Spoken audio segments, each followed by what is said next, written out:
I've been a member for some years through seeing the magazine in other people's shops and houses, and I was reading an article on carriage clocks and got in touch with Stan, who is the president of Chapter 195, to say I'd be interested in writing some articles because I do research. He was very happy for me to do that. I joined the chapter, and a few months or so later he asked me if I'd become a director of the chapter, and so I did. Yeah. Well, I've been a member since 1999, and I've been involved in just a little bit about everything, whether it's a regional or a national. Being local to the region, obviously a huge fan of the museum. Try to get in at least once a year to go through, see any of the new pieces they may add. And then our sales manager at Brent Miller is Eliel Garcia, and he's now on the board with the museum. So it's been a pleasure to obviously get to know El over the years and be a part of all of it. Sure, that's an easy one. 1980, I met somebody. So I've had more than 40 years at this. So I met a guy who very quickly after I showed all my enthusiasm, he took me to my first meeting in the DC area. So and right away I bought, one of the coolest clocks I'd ever seen. So we went from there.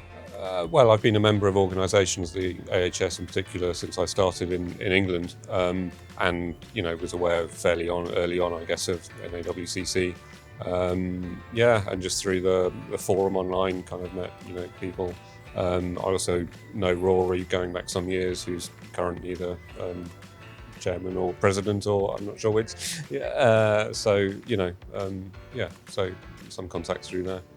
Yeah, eventually I got into the NAWCC after that. After I started getting into watches, I found the NAWCC and went to a show expecting to find clock books, but not really. I found a lot of watches, so I liked them, and I bought whatever I wanted to like.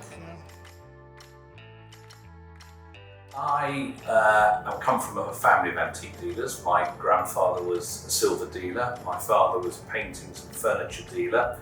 I came to leave school, and I was going to go to Sotheby's to work in the auction house, but I was collecting old tinplate toys. And I used to take these tinplate toys to my father's clockmaker down in Devon in the UK.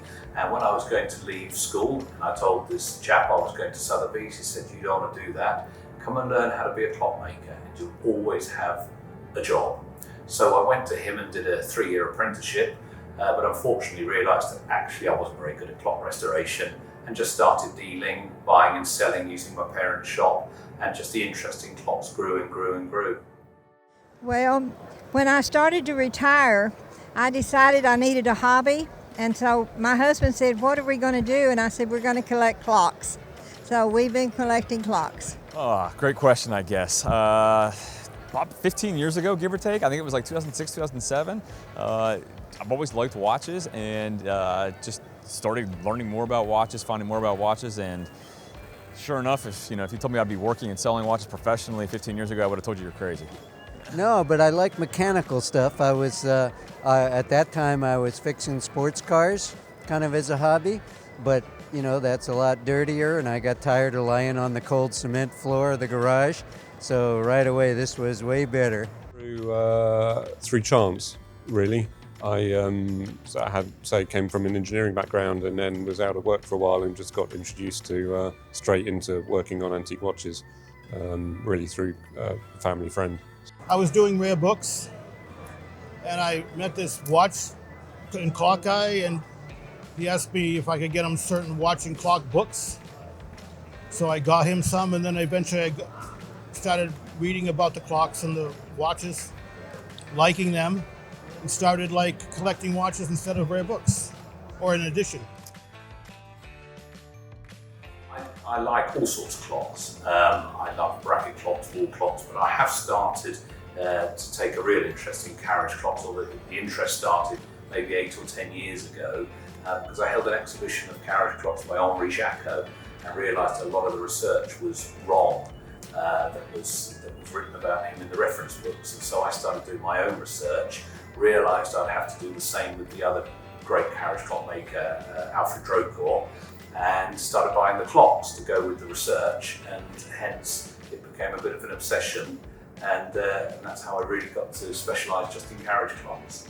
I like the German clocks, Gusto Becker, and I like French clocks and also porcelain. So I have a little bit of everything. I do have 4 grandfather clocks, and they go all the way back to 1800. And then I have some steeple clocks. I just have a lot of different varieties. So we have them everywhere in the house, whether it's in the bathroom, the kitchen, or the bedrooms or whatever. It's just watches. I do have a growing interest in vintage and really learning about some of the older movements, some of the history. Obviously going back, 100 years, I think is really cool. So I'm just starting to get my feet wet with vintage stuff. Well, I've been a clock restorer for all those years. I've repaired more than 8,000 clocks. And there's very few that I don't like. I don't want to get people mad by saying I hate cuckoo clocks, but I do. But otherwise, I guess I'd have to say I like 18th century tall clocks probably the best. But that's not to say that I don't love most of the rest of them too. The 18th century ones, I mean? Yes, they're bigger. They tend to be more higher quality and more handmade than later, factory-made Connecticut clocks. And also, I just love the fact with something that's more handmade, I'm communing with that clockmaker. I don't need to commune with 8,000 people that were working at the New Haven Clock Factory, in 1890. But if I can commune with Samuel Mulligan, who worked in the early 1700s, I feel like I'm making a connection with history and with an important person. For work, I restore antique watches. I'm also a watch case maker, and got involved in engine turning about sort of 5 years ago.